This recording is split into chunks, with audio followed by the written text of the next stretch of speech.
I encourage you to interrupt me. So it's December. How are people feeling? Happy about that? Yes? Thumbs up? Cool. We should go up forever. Right, so as Tom said, my title is Demand Dignity Campaigner with Amnesty International USA. I'm based in the San Francisco office, right across the bay.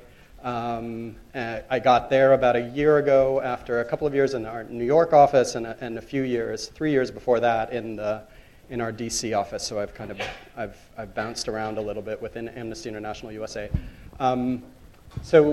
The work of Human Rights Today. Let me tell you briefly kind of what we'll be covering.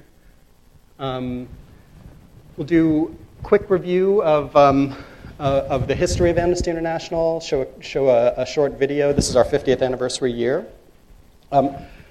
Before I go on, how many folks is anybody a member of Amnesty International? Great. And who, whether or not you're a member, who's ever taken an action through Amnesty International, whether it's writing a letter or sending an email or anything else? Great, cool. So you guys are all veterans, and I'll just be telling you stuff that you already know. So a quick review of the 50 years of Amnesty, a snapshot of where we are now. And then I'll say a bit about the campaign that I work on, the Demand Dignity campaign, which is our economic, social, and cultural rights campaign. It'll be mostly focused on kind of the stuff that we're actually doing, using the right to housing and forced evictions as kind of a case study. And I'll also be saying a bit about how Amnesty got from, as Tom was saying, a strictly civil and political organization to one that embraces the full spectrum of human rights. And if I'm skipping over things, if you want more detail about anything, please don't hesitate to stop and ask me.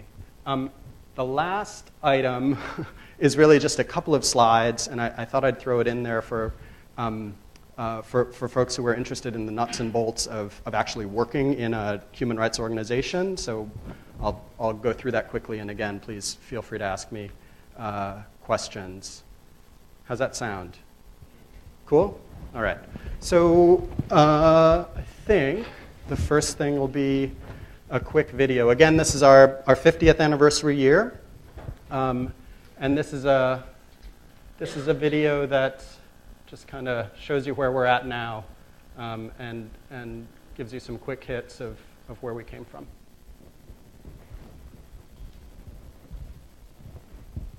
Today, no voice need go unheard.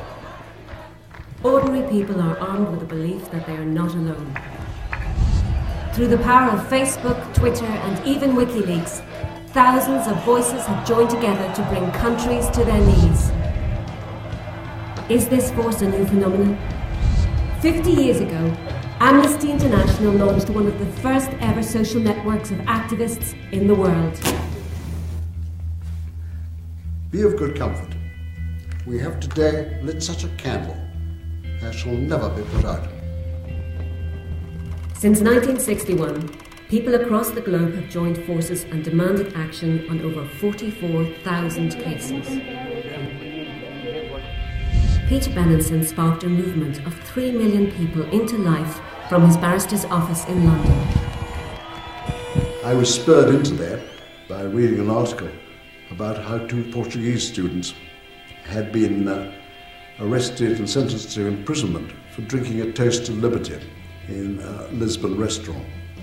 That so outraged me at the time that I walked up the steps of St. Martin's in the Fields Church out of the underground and went in to see what could really be done effectively to mobilize world opinion. Long before Facebook, before mobile phones or emails, letters have crossed the world demanding justice for people in urgent need. Messages from people they've never met. Again and again, we reiterate that the release of political prisoners is the most important thing for all those who truly wish to bring about change in Burma. For over 20 years, Amnesty members campaigned for Aung San Suu Kyi to win back her freedom. When Václav Havel was imprisoned in 1979 simply for his beliefs, a worldwide network of activists refused to forget about him. V zásadě si myslím, že je to na každém z nás a ti, kteří se vymlouvají na to, že jedinec nic nezmůže, v podstatě se uchylují jenom k výmluvám.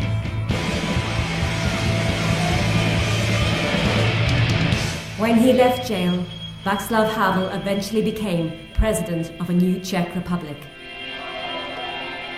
When thousands across Eastern Europe tore down the barriers that held them apart, grandmothers, students, and businessmen around the globe united together in support. Their faxes helped break down brick walls and knew no borders. Today, in many countries, people still risk their lives to gather and speak out against regimes that rule them at gunpoint.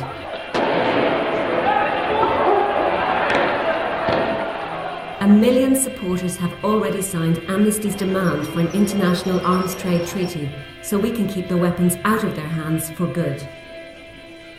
Fear comes in many forms. Today, millions living in poverty know that losing your freedom can mean living without a voice, without food, and in constant fear. Mothers in Sierra Leone are standing up for their right to live without fear of death during childbirth, after joining a campaign to make free healthcare a reality.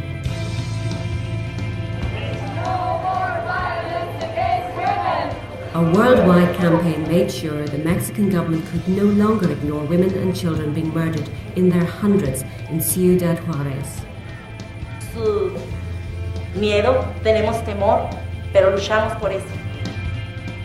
In the next 12 months, Amnesty members will join the fight for women and girls' rights in Nicaragua in support of rape victims who are currently forbidden from seeking abortion.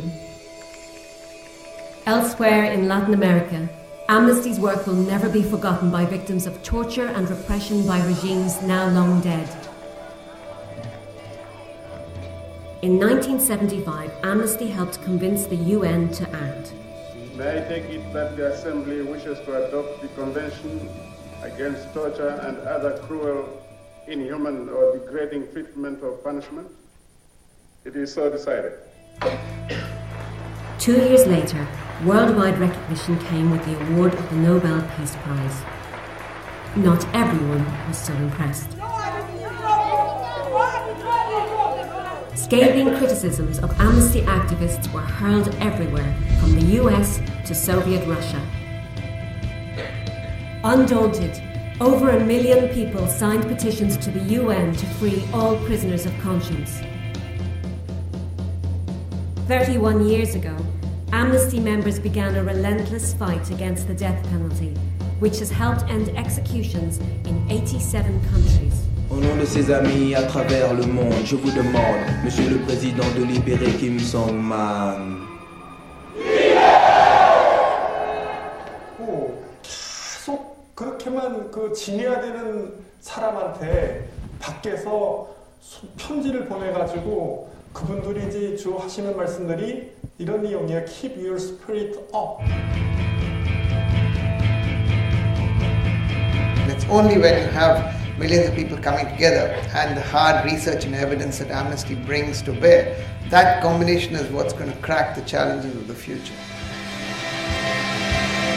Millions of ordinary people have already joined forces to make sure Guantanamo will not be hidden from view, to shine a light on the forgotten prisoners of China, to create an international criminal court where no one can hide from the law. With a 50-year head start and a network of supporters in over 150 countries, the question is, what will we do next?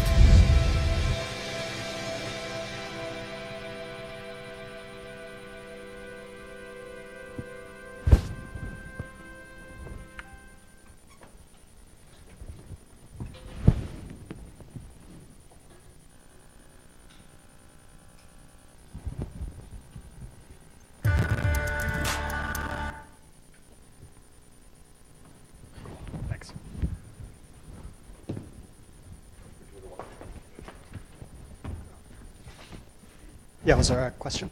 How do you propose that Sierra Leone pay for free health care when its debt is roughly 120% of its economy? Okay, big question. Sure. Sure. I guess the first thing I'd say is. Can you repeat the question? Sure. So the question was, how do we propose that Sierra Leone pay for free healthcare?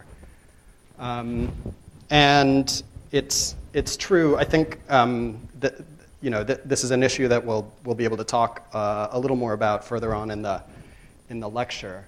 But it's the first thing I would say is it's not just economic, social, and cultural rights that cost money, right? Civil and political rights do as well. A good example is the right to a fair trial, in general, the criminal justice system. And it is striking that the question of cost, when it comes to the right to police protection, the right to a fair trial, rarely, if ever, comes up. So there's a double standard that it's easy to slip into, talking about economic, social, and cultural rights versus civil and political rights. So that's the first thing I'd warn against. The second thing is